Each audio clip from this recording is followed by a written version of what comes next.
L'estiu s'ompli de cultura. El Festival de Teatre, referent al País Valencià, du els millors espectacles al Teatre Romà de Sagunt i arreu de la ciutat.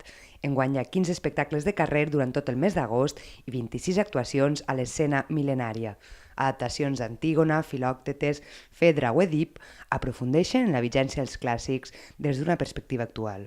Recuperar enguany un poquet més els mites clàssics i que a la banda puguem pensar, reflexionar, discutir sobre el que signifiquen aquests personatges. Tenim Fedra, tenim Filoctetes, tenim Amazones, tenim Èdip, tenim Otelo.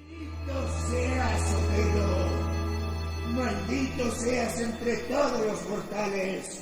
Veurem l'actualitat dels mites clàssics en cares conegudes com Loles León, Sílvia Bascal o Lolita Flores, dirigides per dramaturgues i directores amb perspectiva de gènere. Aquests mites clàssics se reescriuen des del punt de vista de gènere, des del punt de vista de la dona. És molt important pegar-li una altra vuelta de tuerca per a veure com està funcionant en aquests moments aquesta aproximació de les directores davant els clàssics. Jo crec que tant Carmen Portaceli, de manera individual, però també en la seva direcció del Teatre Espanyol de Madrid, i Magui Mira, des de la direcció dels espectacles que està fent, són dos punts de vista importantíssims abordant el teatre i tenint en compte aquest punt de vista del gènere. En els diferents espais de l'Off Romà es podran veure produccions valencianes i amb forta càrrega social. Els acròbates del circ qüestionaran la condició humana, desafiant la gravetat en la pujada al castell.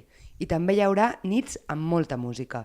La 35a edició de Sagunt Escena augmenta en qualitat i presència als carrers.